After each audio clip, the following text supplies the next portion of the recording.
How's it going, everyone? It's Chase. Welcome back to a brand new video. In today's video, I'm going to be telling you guys everything that will be coming to the new season of Rainbow Six Siege Operation Shadow Legacy. Now, we're actually starting the third week of the TTS. I believe that we're going to see the launch of it relatively soon. I'm thinking tomorrow because it's normally on the TTS 2 weeks. Then it gets put into the game on the next Tuesday. So could be tomorrow, could be next Tuesday. Don't take my word. We haven't had anything confirmed just yet. But let's just go ahead. We're going to go through all of these patch notes. I went through and read things that are, game balancing updates, stuff like that, as well as kind of just thrown out the bug fixes. I don't think the bug fixes are really that big of a deal or cause for concern. If you want to read those, you can go to Reddit yourself and find those. But let's just go ahead, get right into it. This first website is Ubisoft's actual blog post about the new season. So this is just a little bit of background info, nothing major. But here we go, 0. It's Sam Fisher, Splinter Cell Man. I think this is super cool that they've kind of put him in the game, but it's also kind of funny because Splinter Cell fans have been begging for a new Splinter Cell game for years.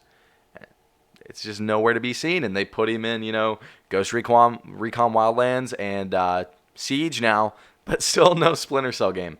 So he gets the SD 3000K, which is literally just the F2000. It feels exactly like the AK-12. It is exactly the same thing as the AK-12, almost. The MP7 as well, which is very, very interesting to see. A 5.7 with an integrated silencer. He gets frag grenades, which is very powerful. And his gadget, as you can see here, is called the Argus Launcher. And it's basically a little camera that shoots into the wall. He can see on both sides of the wall, which is absolutely insane. I don't see that part being very useful, seeing through both sides of the wall. But he also has it equipped with a laser. This is going to be good for countering Mira, countering Bandit, all of those. Kaid especially. It'll be very, very interesting to see. I mean, in a way, he's a little bit better Cali. Yes, gadget-wise. But it's going to be really fun to see him play out. I love playing this guy. You guys can watch me play him over on Twitch. Be sure to follow my Twitch link down below in the description.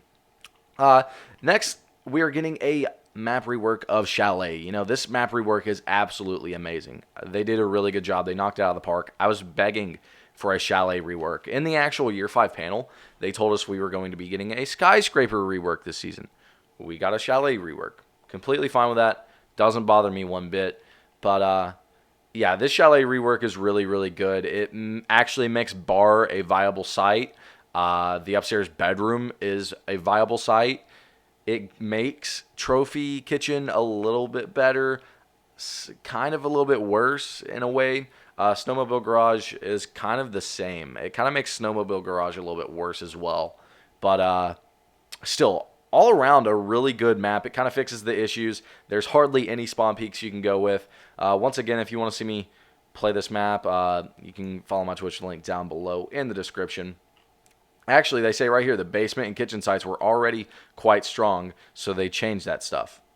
That's fine with me. That's fine with me. Ping 2.0, that is huge. I think this is one of the best additions this season. This alongside with the reinforcement pool that we'll get to later. This season's just completely new. I'm going to be honest. Anything you knew about Siege, throw it out the window. It doesn't fucking matter anymore. But Ping 2.0, really, really helpful. You're going to be able to ping the bomb. You're going to be able to ping Ella mines. You're going to be able to ping shields. Just anything in the game that you think you should be able to ping, you're going to be able to ping now. And everyone will have a 1, 2, 3, 4, or 5 according to what player they are in the game. That way, when you're over there and ping that, but someone else is over there and ping that, you kind of have coordination and know what you should be looking at. Also, something really, really good about this is that your regular pings will be yellow. I think friendly drones are yellow and enemy drones are blue. I might have that backwards. I'm not sure. But they've really just changed quality of life with pings. I love it. I love this. It might be a little bit too strong, though. I'm not going to lie. All right, next, map bans. I mean, that's pretty good. Let's be honest. That's really, really good. No Outback next season, basically. I don't know if Outback is being removed from the rank pool. I'm not sure. It should be. It's a terrible map. Yeah, you're going to see this map get banned a ton. Outback if it's still in there. Also, I think this is going to be a way for the developers to kind of be like, okay, we need to rework this map. You know what I mean? Like if a map is being banned a absolute shit ton, I think it will be put on their radar that they need to rework it or something like that. Because as you can see right here, Oregon Coastline or Bank, I'm likely banning Bank. I don't know. That's a real tough one, but like Outback is a must ban. It's going to really help a lot of people not have to play on shit maps like Outback. Match replay. This is on the test server only right now. I don't think it's going to be coming to the actual full-scale game yet because they're just kind of testing around with it. But basically, kind of like what CSGO has where you can go back and watch the replay, see if someone was hacking, maybe you got a really fucking cool clip. It's going to be really helpful, especially for people who are wanting to make content on the game. It's really just going to help out content creators and people who want to, pursue that path. So, once again, Ubisoft is just doing a great job with this season. They knocked this shit out of the park. Secondary gadget, hard breaching charge. So when I first heard about this, I was like, what the hell? They're going to have to make this super tiny for it to even be balanced. But they did a really good job with it. It does make a pretty well-sized hole. It's a vaultable hole. It's about the size of this circle. And, yeah, it's pretty massive. They've put it on operators like Fuse, Nook, people who maybe needed a little bit to push them over the edge so they can be a little bit better. And I really do like this. I really, really like this gadget and that has been put into the game because it makes it to where you don't have to take an Ace or a Habana or a Thatcher or Thermite, sorry. And you can maybe take someone with a little bit of a more gimmicky gadget, but still have them be useful, like a Fuse, you know what I mean? So, yeah, really, really, really good addition to the game, I think. For years we've had to pick a hard breacher no matter what on most sites. So now we don't really have to because some of these people have access to it now.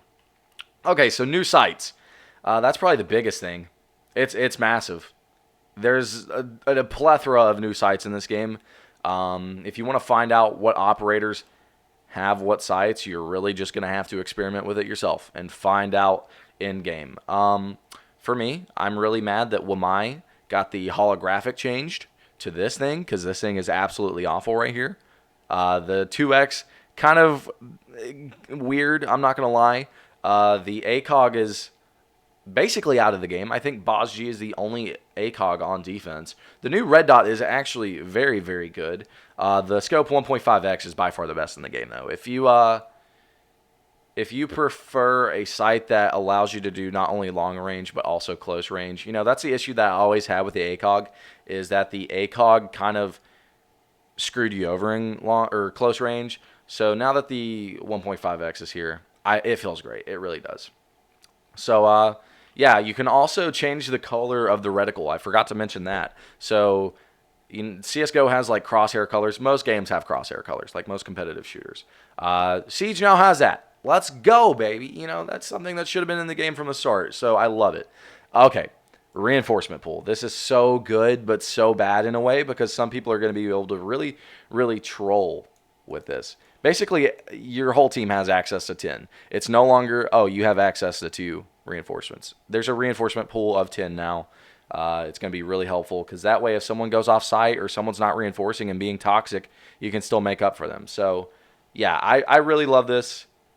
It's a great addition to the game.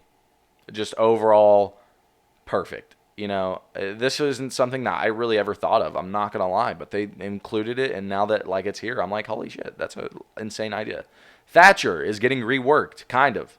Thatcher is basically going to disable everything. He's not going to destroy it anymore. So bandits, Kaids, all of that. He's only going to be disabling it. It doesn't give a timestamp. I'm not sure what that time is that he disables it for. It only says a short amount of time. I mean, I don't really see this being a substantial change because as long as you're doing it right, you should still be able to bandit trick as effectively, as well as be able to disable the batteries so you can get the wall, if that makes sense. So yeah, it's weird. I think it's a good idea, but also a why idea. Not necessarily what I would have saw for a Thatcher nerf. I would have maybe thought of maybe a radius nerf to the EMP grenade, but oh well, we'll see how it works. I believe that they've been wanting to do something to Thatcher for a while, as well as a lot of the community, due to his high ban rate. Squad Finder. This is going to be super, super cool. I love this. You know, everyone wants to find a good team to play with. It's always good to find some guys who love the game as much as you do and play it together. You know, a lot of people use over here the Discord for the Rainbow Six, or just various YouTubers' Discords like mine. But yeah, Squad Finder is going to be a really good thing that they're adding into the game. Absolutely love it. Okay, Siege stats. So they're going to be making a stat tracker, which kind of unnecessary because we already have R6 tracker, but I think they're just trying to be like, fuck you, R6 tracker, we're better. You're going to be able to get it on your phone and your computer. Great idea, honestly. I mean, I'd love a Ubisoft sponsored one. Operator prices are going to decrease. So Amaru and Goyo are going to be 20,000. Maverick and Clash are going to be 15,000. Ying, Legion, and Ella are going to be 10,000. So Legion is a must pick up now. Maverick is a must pick up, and that's really it. The new weapon skin is a little bit lackluster, but a little bit cool too. It's kind of Splinter Cell themed. Balancing. Okay, so this is cool. Basically, here's the people who are going to be getting the hard breaching charge. Montana, Ying, Fuse, Finka, Amaru, Nook, Capitao, and Lion. Capitao getting it is very, very interesting because it's kind of a nerf to him. Capitao would throw down the stun grenades to get rid of the Wamai, because Wamai counters Capitao, and he's really present in the meta currently. But now he doesn't have those, so he's going to have someone else help him, or he's going to have to just waste a fucking crossbow bolt. Maverick's also getting an additional canister, which is crazy. Kind of scary as well, because, you know, a lot of people were using Maverick really effectively. A lot of people think Maverick is one of the better operators in the game, so this is going to be a buff to him. So, yeah, really, really interesting on Ubisoft's part to do that, because he has no counter. You're just making him better. I want to see how a lot of the community think this plays out once the game actually goes live. And then over here is just a bunch of tweaks and improvements that you can read up on yourself. Let's go ahead and look at the TTS patch notes. So, yeah, that one we don't need to look at. Okay. So we're going to go all the way back to August 17th. So Yana's holograms no longer trigger metal detectors. That's good. I think that's the way it should be. The vault prompt consistency after meleeing a barricade. Previously, you could sometimes get it after one melee. Now it requires two, which is going to be huge. Bomb remodel tweaks to fix issues with pixel peaks. Absolutely amazing. You can't basically use the bomb as a bulletproof shield now. You can not even see through it, which is great. This is amazing. I've been begging for that. They removed the delay from defender runout detection and notification, which is huge. And then new naming convention for shields. All shields will display shield. No longer like low rock, just low rock. It's low rock shield, if that makes sense. So, yeah, there's that. There's also Mozzie is getting the 1.5x on the Roni. Alibi is getting it on her shotgun. Maestro is getting the 2x on his shotgun, which is funny. And then Habana is getting the 2.5x on the Type 89. Love seeing some Habana love. And then also, I don't think this one we need to really talk about. And then it doesn't look like this one we need to talk about either. So, yeah, that is everything coming this season. If you want to check out these patch notes yourself, I'll leave a link down below in the description to them. But, yeah, follow my Twitch, link down below in the description as well as join the Discord. And I will see you guys later. Peace.